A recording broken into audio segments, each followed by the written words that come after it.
कदाचित संसदेवर हल्ला करणं हे सुद्धा आपल्याला योग्य वाटत असेल. नेपाळसारखी परिस्थिती इकडे निर्माण करून इथे संसद ताब्यात घ्यावी किंवा बांगलादेशसारखी परिस्थिती निर्माण करून इकडे राष्ट्राध्यक्षाचं घर लुटलं जावं, इतकं की त्या 78 वर्षाच्या शेख हसीना यांची अंतर्वस्त्र सुद्धा आंतरराष्ट्रीय मीडिया समोर फाडून दाखवावी, जेणेकरून दाखवावं की त्या जर आमच्या हाताशी जिवंत लागल्या असत्या तर त्यांच्या देहाचं आम्ही काय केलं असतं.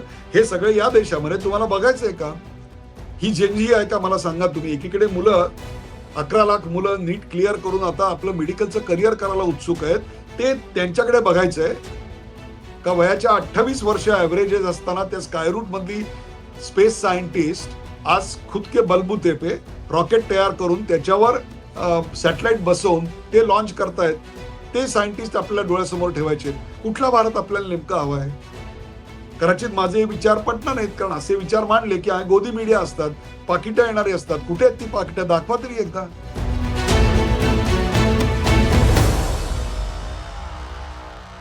नमस्कार. द उदय निरुडकर शो मध्ये आपल्या सगळ्यांचं मनपूर्वक स्वागत. प्रेक्षक, मी डॉक्टर उदय निरुडकर. आज हा कार्यक्रम करताना मनामध्ये खूप चिंताग्रस्त अशी भावना आहे. याचं कारण आंदोलनकर्ते जे काही तरुण होते, भले ते बहकलेले असतील, they may be operated by somebody, हे जरी असलं तरी त्यातले काही हॉस्पिटलमध्ये ऍडमिट आहेत आणि त्यात 1-2 मुली त्यातल्या अत्यवस्थ आहेत. त्यामुळे ती खूप चिंतेची बाब आहे आणि त्यांच्या प्रकृतीला लवकरच आराम पडावा अशीच परमेश्वरचरणी प्रार्थना. आणि आय मस्ट से दॅट की पोलिसांनी ज्या पद्धतीने हे प्रकरण हाताळलं, I am also not happy with it. याचं कारण असं आहे की यापूर्वी अण्णा हजारे यांचं आंदोलन झालेलं होतं. अण्णा हजारेंचं जे आंदोलन झालं त्या आंदोलनामध्ये मध्यरात्री कारवाई करण्यात आली आणि अतिशय निर्मम असा लाठीचार्ज करण्यात आला. त्यात 71 लोक जखमी झाले होते आणि हॉस्पिटलमध्ये ऍडमिट झालेले होते त्या काळामध्ये. परंतु त्यावेळेला लोकशाहीची हत्या नव्हती झाली. आणि आत्ताचं सगळं वातावरण लक्षात घेता आपण एखाद्या आंदोलनकर्त्याची कॉलर जरी धरली तरी लोकशाहीची हत्या होऊ शकते याची जाणीव पोलिसांना असायला हवी होती. पण पोलिसांनी ती काही जाणीव दाखवली नाही असं दुर्दैवाने म्हणावंसं वाटतं. याचं कारण एकीकडे संसदेचं अधिवेशन सुरू होतंय, महत्वाची विधेयक आहेत. त्यातलं सर्वात महत्वाचं विधेयक जर तुम्हाला वन नेशन वन इलेक्शनच्या आधी जे येत आहे ते म्हणजे डिलिमिटेशन प्लस वुमन रिझर्वेशन, हे जर वाटत असेल तर ते नाहीये. त्याच्यापेक्षा महत्वाचं एक विधेयक आहे की जे थांबवण्याकरता म्हणून काही ताकद या देशातली आणि या देशाच्या बाहेरून या देशाच्या विरोधात काम करणारी सध्या कार्यरत आहे आणि ते म्हणजे FCRA, foreign funding regulation act. आता हा जो फॉरेन फंडिंगचा ऍक्ट आहे त्याच्यानुसार अनेकांवर ऑलरेडी कारवाई करण्यात आलेली आहे. तुम्हाला पैसे कुठून येतात, त्याचं मूळ खातं कुठलं, ते पैसे ज्या करता येतात ते त्याच कारणाकरता ते वापरले जात आहेत का, या सगळ्यावर कडक निर्बंध करण्यात आले. आणि जे याचा खुलासा करत नाहीत किंवा याविषयी माहिती देत नाहीत किंवा दुसऱ्या कारणांसाठी ते पैसे वापरले जात आहेत, हे लक्षात आल्यानंतर काहींची FCRAची लायसन्स रद्द झाली आणि त्याच्यामुळे त्यांना पैसे मिळण्याचा मार्ग बंद झाला. त्यामुळे या देशामध्ये अराजक जर माजवायचं असेल तर अशा NGOजना हाताशी धरून अराजक माजवण्याचा जो मार्ग होता तो मार्ग आता बंद झाला. त्यामुळे हा जर कायदा संसदेमध्ये पूर्णरित्या पारित करण्यात आला आणि हे जर एकदा घट्ट सील झालं तर अनेकांची बाजार उठेल, दुकानं उठतील आणि त्याच्यामुळे त्याच्या विरोधात शक्ती जितक्या उभ्या करता येतील तितक्या उभ्या करणं गरजेचं होतं. जसं आपल्याकडे ट्रम्प आल्यानंतर शाहीनबाग उभी राहिली आणि मग ते 1.5-2 महिने खेचलं गेलं आणि त्याकरता लागणारे पैसे कुठून आले हा सगळाच मुद्दा होता. परंतु एवढे पैसे की आता खरं जंतर-मंतरला लागले नाहीत. 5-7 हजार लोकांचं, 7-8 हजार लोकांचं रोजचं जेवण, याचा अर्थ सगळेच काही आंदोलनकर्ते होते नाही. काही हौसे नवसे गवसे बघायला आलेले, काही तिथे जेवायला मिळतंय म्हणून आलेले असेही लोक होते. या सगळ्या लोकांनी तिकडे येऊन ते अन्नावर ताव मारत होते इतके की अरे कोई तो मेरे साथ अनशन को बैठो ठूस ठूस के खा रहे हो. हे वाक्य माझं नाही तर हे वाक्य दस्तूर खुद्द सोनम वांगचुक यांचं आहे. त्या सोनम वांगचुक यांच्या आंदोलनाबद्दल त्यावेळचे पंतप्रधान मनमोहन सिंग यांनी काय उद्गार काढले होते तेही आपल्या समोर यापूर्वी सांगितलेले आहेत की 2007 साली त्यांच्या NGOच्या ज्या ऍक्टिव्हिटीज आहेत त्या ऍक्टिव्हिटीबद्दल त्यावेळच्या सरकारने काय नोटीस काढलेली होती ती देखील पब्लिक नॉलेजमध्ये आहे. आज मुद्दा आहे की या तरुणांना गुमराह केलं जात आहे आणि या तरुणांना एक माथं भडकवलं जात आहे. लक्षात ठेवा, नीटचा पेपर फुटणे याच्यासारखं दुसरं दुर्दैव नाही. जे लोक 5-5, 10-10 वर्ष मेहनत करतात त्यांचं आयुष्य पणाला लागलं असतं, कुटुंबाची सगळी कमाई पणाला लागलेली असते आणि तोच जर पेपर फुटत असेल तर ते सरकारचं एक अपयशच म्हटलं पाहिजे. परंतु सरकारनी याच्यावर गप्प बसलं का? तर अजिबात नाही. सरकारने तातडीनं पेपर कॅन्सल केला. 20 लाख विद्यार्थी पुन्हा रजिस्टर झाले. त्यातले 11 लाख एलिजिबल शॉर्टलिस्ट झाले आणि 56% पासिंग पर्सेंटेज आहे. 720 मार्काचा पेपर होता आणि त्यातले 715ला हायेस्ट स्कोर आपल्याकडे आता आलेला आहे आणि त्याची ऍडमिशन प्रक्रिया सुरू झालेली आहे. त्यामुळे नीट एक एक एक प्रकारे मार्गी लागला असं म्हटलं तरी हरकत नाही. परंतु या दरम्यानच्या काळात काही विद्यार्थ्यांनी दुर्दैवाने आत्महत्या केली आणि ते ज्या कुटुंबावर तो सगळा डोंगर दुःखाचा कोसळलाय त्यांच्या दुःखाची आपण कल्पनाच करू शकत नाही. परंतु हे जे आता सुरू आहे ते आता त्या मृत विद्यार्थ्यांना श्रद्धांजली म्हणून सुरू आहे असं समजायचं का? कालपर्यंत एकच मागणी होती ती म्हणजे धर्मेंद्र प्रधान यांचा राजीनामा झाला पाहिजे. आज सोनम वांगचुक यांचं जे पत्र आहे त्याच्यामध्ये आज आता धर्मेंद्र प्रधान यांच्या राजीनाम्याचा उल्लेखच नाहीये. आता तो मुद्दाच नाहीये. आता धर्मेंद्र प्रधान साईड ला गेले आणि त्याच्याऐवजी आता मागणी काय आहे तर पंतप्रधानांचा राजीनामा पाहिजे, गृहमंत्र्याचा राजीनामा पाहिजे आणि या सगळ्या गोष्टी यायला लागलेल्या आहेत. आता द्रौपदी मुर्मू यांचा राजीनामा मागितला जाईल. अशा प्रकारे भूक हडताल करून जर तुम्हाला कायदे बदलायचे असतील, माणसं बदलायची असतील, पदं बदलायची असतील तर मग संसद हवी कशाला? संसदेची काय ते महत्व? हे विधान माझं नाही आहे. तर हे पी चिदंबरम यांनी संसदेत वाचून दाखवलंय. बरं हे विधान त्यांचं आहे का? तर त्यांचंही नाही. त्यांनी सांगितलं की 1960 साली हे विधान दस्तूरखुद्द पंतप्रधान जवाहरलाल नेहरू यांनी उद्गार काढलेले होते. हे सगळं मी तुमच्या समोर आता पुन्हा दाखवतोय. मी प्रोडक्शन टीमला ती विनंती करीन की तीही क्लिप ऐकवा. त्याच्या back to back Manmohan Singh यांची क्लिप ऐकवा. म्हणजे लोकांना कळून चुकेल की सोनम वांगचुक यांच्याबद्दल काँग्रेस सरकारचं काय म्हणणं होतं. A process divorced from the machinery of an elected government that seeks to undo the checks and balances created to protect the supremacy of parliament of this house sets a dangerous precedent for our democracy. Today the proposed law is against corruption. Tomorrow the target may be something less universally heralded.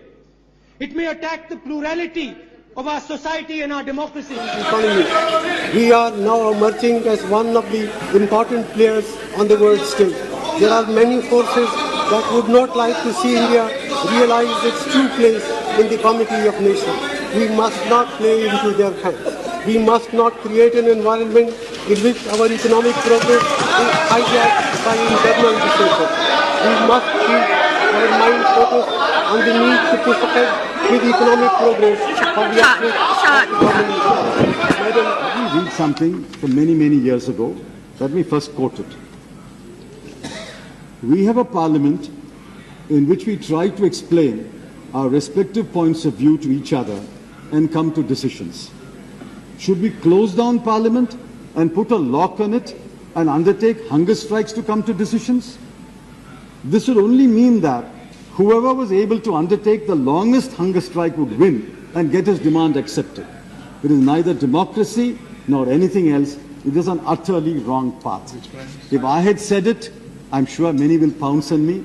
This was said by Pandit Jawaharlal Nehru on the 9th of August, 1960. All I say is, we will deal with the issue raised by Sri Anna Hazare and his right to protest both administratively and politically, as has been advised. We will deal with it fairly and justly. We will deal with it dispassionately. आणि त्यामुळे पहिले 3-4 दिवस जी चर्चा सुरू होती ती म्हणजे जंतर मंतरवर आंदोलन सुरू झालं तरी देखील राहुल गांधी तिकडे काय येत नाहीत याची चर्चा होती. परंतु आज मात्र काँग्रेसचे नेते तिकडे येताना दिसत आहेत. महाराष्ट्रातला एक असा पक्ष जो फुटीच्या उंबरठ्यावर आहे त्याचे नेते तिकडे येताना दिसत आहेत. महाराष्ट्रातून 2 स्थानिक पक्ष जे आहेत त्यांनी समर्थनार्थ काही गोष्टी केलेल्या आहेत आणि त्यांचे भविष्य असलेले तिकडे येऊन आता आंदोलनामध्ये आम्ही सहभागी आहोत असं सगळं सांगतायत. आपण कोणाला समर्थन करतो याची आपल्याला कल्पना आहे का? कारण या देशाचे तुकडे व्हावेत आणि त्याहीपेक्षा सुद्धा या देशाचा नेपाळ व्हावा आणि या देशाची संसद को उखाड़ देंगे. संसद भवन उखाड़ दिया जाएगा, संसद भवन उखाड़ दिया जाएगा और इस्तीफा नहीं मिला तो उखाड़ दिया जाएगा, सब उखाड़ देगा, सब कर देंगे. नेपाल बना जाएगा, नेपाल नेपाल नेपाल नेपाल बनेगा. अशी भाषा करणाऱ्यांना आपण समर्थन देऊन या देशापुढचं काय भविष्य वाढवून ठेवतोय याचा विचार कोणी केलेला आहे का? आणि या कार्यक्रमातूनच मी अनेकदा वॉर्निंग दिलेली होती की हे सगळं खूप व्हायलंट होणार आहे. याचं कारण सोनम वांगचुक यांची जी आंदोलनं असतात ती पहिल्यांदा खूप शांततेत होतात, परंतु त्याची परिणती जी होते ती परिणती आणि त्यांचं ऑब्जेक्टिव्ह भलतंच असतं, आणि ते म्हणजे लडाखमध्ये जे आंदोलन सुरू झालं शांततापूर्ण पर्यावरणासाठी वगैरे सगळं होतं, पण त्याची परिणती काय झाली तर एका राजकीय पक्षाची कार्यालय जाळण्यामध्ये आणि त्याच्या 4 जणांचा मृत्यू देखील झाला होता. हे सगळं मी तुम्हाला अशा करता सांगतोय की मग कोणीतरी हे करायला विद्यार्थ्यांना भरी पाडतंय का? इथे कोण कोणाला ऑपरेट करतंय हे कळून चुकतंय का? दगड भरलेली ट्रक जो आला तो आम्ही आणलाच नाही. मग तो आणला कोणी? मग तो पोलिसांवर हल्ले करायला कोण काय वापरण्यात आलं? पोलिसांवरचे पत्थरबाज जे आले, फन्ने खान, ते कुठून आले? त्यांनी काय नेमकं केलं? आणि याच्यामध्ये क्रांतीची खुशबू वाटते शूरपणखा फेम रेणुका चौधरी यांना. किस चीज की खुशबू आ रही है? आप लोग को नहीं आ रही है? मेरे आवाज मेरे कानों में जंतर मंतर से वंदे मातरम का गूंज उठ रही है। इनखिलाफ जिंदाबाद की आवाज मेरे कानों में आ रही है और हवा में क्रांति की खुशबू आ रही है, तो बहुत अच्छी बात है। रास्ता दिख रही है, डेमोक्रेसी जिंदा है, दिल धड़क रहा है, देखेंगे अब क्या होगा। ही क्रांतीची खुशबू आहे. मग याच्याच बद्दल तुमच्या तत्कालीन पंतप्रधानांनी आणि अर्थमंत्र्यांनी गृहमंत्र्यांनी काय उद्गार काढले होते ते देखील तुम्हाला माहिती असले पाहिजेत. एक लक्षात ठेवा, राजकीय फायद्यासाठी अशी भूमिका घेणं आणि एज्युकेटिंग स्टुडंटच्या मागे उभं राहताना ते स्टुडंट आहेत की नाही हे तपासून पाहायचं कर्तव्य नाही का? का हे आंदोलन आता अभिजित दिपके यांच्या सुद्धा हातात राहिलेलं नाहीये? दुर्दैवाने ते आंदोलन आता या देशाच्या बाहेरच्या शक्तींच्या ताब्यात गेलंय की काय अशी शंका येण्या इतपत सगळ्या गोष्टी आहेत. मग हे कोणाच्या हातात? कोण कोण ह्याला व्हायलंट जास्तीत जास्त एजिटेशन करू इच्छित आहेत? एक तर चायना असू शकतं किंवा डीप स्टेट अमेरिका असू शकतं.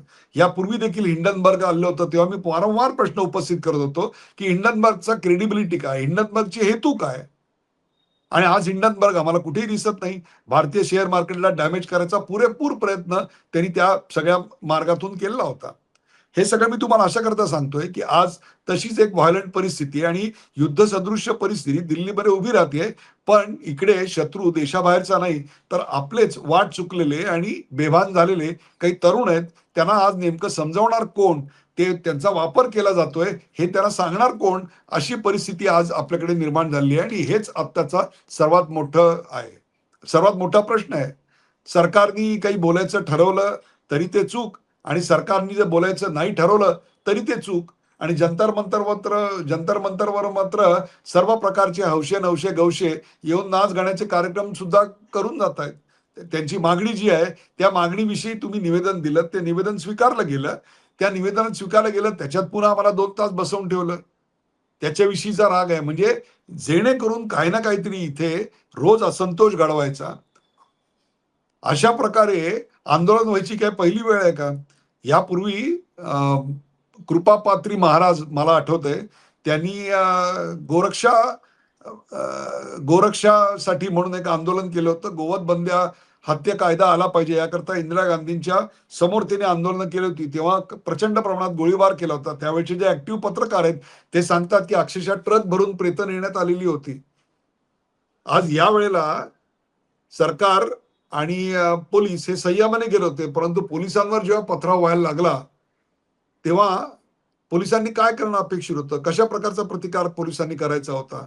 ज्या प्रकारे आता सगळी बॅरिकेड्स तोडून लोक धावतायत आणि त्यांना जायचंय कुठे तर संसदेकडे जायचंय, त्यांना जायचंय प्रधानमंत्र्यांच्या कार्यालयाकडे, प्रधानमंत्र्यांच्या निवासाकडे. मग या सगळ्याला पार्श्वभूमी कसली आहे समजायची? 1 वर्षात मोदी सरकार पडणार, निवडणुका तर कुठल्याही नाहीयेत, मध्यावधी निवडणुका व्हायची काही चिन्ह नाहीयेत, हे सरकार स्थिर आहे. मग हे पडणार असं विधान अलीकडच्या काळात कोणी केलं होतं? का केलं होतं? त्याला आधार काय होता? मग ती व्यक्ती परदेशात जाऊन कोणाबरोबर काय गुप्त सिक्रेट करत होती? काय त्यांची डील झाली होती? जी टेम्पलेट अण्णांच्या वेळेला दिसत होती तीच टेम्पलेट आता इथे दिसतीये. पण अण्णांचा स्वतःचा त्या कुठल्याही आंदोलनामध्ये कुठलाही राजकीय किंवा आर्थिक स्वार्थ नव्हता, पण त्यांना अतिशय चतुराईनं वापरण्यात आलेलं होतं. आणि तुमच्या बरोबरच्या व्यक्तींबद्दल तुम्ही खात्री देऊ शकता का? त्यांच्यापासून सावध राहा असा सल्ला वजा प्रश्न नाना पाटेकर यांनी भर एबीपी माझाच्या कार्यक्रमात 2011 साल असेल बहुधा त्यावेळेला नाना पाटेकरांनी अण्णांना विचारला होता, मला अजून आठवत आहे, अण्णांचा चष्मा तुटला होता आणि त्यांनी दोरा लावला होता, तिकडे दोऱ्यांनी बांधून ठेवली होती काडी. इतके डिटेल त्यावेळेचे मी ग्राफिकली लक्षात ठेवले होते. तेव्हा अण्णांना एका कानाने नीट ऐकू येत नव्हतं, हे सुद्धा अनेकांना जाणवलं. अर्थात तो मुद्दा वेगळा आहे, पण अण्णांनी त्यावेळेला आपल्या बरोबरच्या लोकांबद्दल खात्री दिलेली होती. पण नंतर अण्णांचा काय भ्रमनिरास झाला तो आपण पाहिलात. आज इकडे कोणत्या प्रकारची लोक येत आहेत, नाम तेरा अल्लाह का असं विधान करणारे आणि ज्यांचा काही संबंध नाही असे नीता के पती सीता के पती हे आपला जुना डायलॉग तिकडे मारतात आणि त्याला चित्कार मिळतोय. हे तरुणाईचं गुमराह होणं आम्ही कशाचं लक्षण मानायचं? ही कुठली सोशल मीडियाचा इम्पॅक्ट आहे? जो नेपाळमध्ये दिसला तोच इकडे घडवायचा आहे आणि त्याच्यातून इथे क्रांती घडवायची काही लोकांना घाई झालेली आहे आणि त्या क्रांतीत तेल ओतण्याकरता म्हणून अनेक राजकीय नेते आता तिकडे क्यू लावून आले आहेत. हे अभिजित तिपकेंचा कधी एकदा वापर करून त्यांना फेकून देतील आणि आंदोलन आपल्या ताब्यात घेतील, त्यांना कळणार पण नाही आणि मग त्यांना डोक्यावर हात ठेवायची वेळ येईल. कारण त्यांच्या मनामध्ये, अभिजित तिपकेंच्या मनामध्ये या देशाबद्दलच्या नेतृत्वाचा आणि राष्ट्रीय स्वयंसेवक संघाचा राग इतका भरलेला आहे की सोनम वांगचुक यांना उचलून नेल्यानंतर, हॉस्पिटलमध्ये ऍडमिट केल्यानंतर, त्यांची तब्येत अधिक बिघडू नये, त्यांच्यावर उपचार व्हावेत याकरता नेल्यानंतर पहिली प्रतिक्रिया काय आली होती की हे पोलीस नाही, आरएसएसचे गुंडे आहेत. आता याच्यात आरएसएसचा कुठे संबंध आला होता? त्यामुळे ही एक अशी लढाई आहे की देश नावाच्या गोष्टीच्या विरोधात उभ्या राहणाऱ्या शक्ती एकत्र येत आहेत. अशा वेळेला देश नावाच्या गोष्टीसाठी उभे राहणाऱ्या माणसांनी एकत्र येणं आवश्यक आहे आणि हीच ती अलर्जी आहे. त्या अलर्जीवर आता उपाय शोधायची वेळ आलेली आहे. माझी मतं कदाचित आपल्याला पटणार नाही. जे होत आहे जंतर मंतरवर ते आपल्याला योग्य वाटत असेल, कदाचित संसदेवर हल्ला करणं हे सुद्धा आपल्याला योग्य वाटत असेल. नेपाळसारखी परिस्थिती इकडे निर्माण करून इथे संसद ताब्यात घ्यावी किंवा बांगलादेश सारखी परिस्थिती निर्माण करून इकडे राष्ट्राध्यक्षाचं घर लुटलं जावं, इतकं की त्या 78 वर्षाच्या शेख हसीना यांची अंतर्वस्त्र सुद्धा आंतरराष्ट्रीय मीडिया समोर फाडून दाखवावी, जेणेकरून दाखवावं की त्या जर आमच्या हाताशी जिवंत लागल्या असत्या तर त्यांच्या देहाचं आम्ही काय केलं असतं. हे सगळे या देशामध्ये तुम्हाला बघायचंय का? ही जेनजी आहे का? मला सांगा तुम्ही. एकीकडे मुलं 11 लाख मुलं नीट क्लिअर करून आता आपलं मेडिकलचं करिअर करायला उत्सुक आहेत, ते त्यांच्याकडे बघायचंय का? वयाच्या 28 वर्ष ॲव्हरेजेस असताना त्या स्कायरूट मधली स्पेस सायंटिस्ट आज खुद के बलबूते पे रॉकेट तयार करून त्याच्यावर सॅटेलाइट बसवून ते लॉन्च करतायत. ते सायंटिस्ट आपल्याला डोळ्यासमोर ठेवायचे आहेत. कुठला भारत आपल्याला नेमका हवा आहे? कदाचित माझे हे विचार पटणार नाहीत, कारण असे विचार मांडले की गोदी मीडिया असतात, पाकिटं येणारी असतात. कुठे आहेत ती पाकिटं? दाखवा तरी एकदा. हे सगळं आज उद्वेगानं बोलायची गरज निर्माण झालेली आहे. याचं कारण आता ही लढाई निकालाला न्यायची परिस्थिती त्या लोकांनी आणलेली आहे. त्यामुळे या देशावर प्रेम करणारी माणसं विरुद्ध या देशाच्या आयडियाच्या विरोधात असलेली माणसं, असा आता निकालाचा लढा आहे. म्हणून जरूर व्यक्त व्हा. आपल्या प्रतिक्रिया खाली कॉमेंटमध्ये जरूर लिहा. दुर्दैव आहे की हा कार्यक्रम मला करावा लागतोय. अशा प्रकारे कार्यक्रम करायची ही शेवटची वेळ असू द्यावी एवढीच फक्त परमेश्वरचरणी प्रार्थना. हा कार्यक्रम आपल्याला कसा वाटला ते आम्हाला जरूर सांगा. शेअर करा, सबस्क्राईब करा, लाईक करा, पाहायला विसरू नका. The Uday Nirulkar show.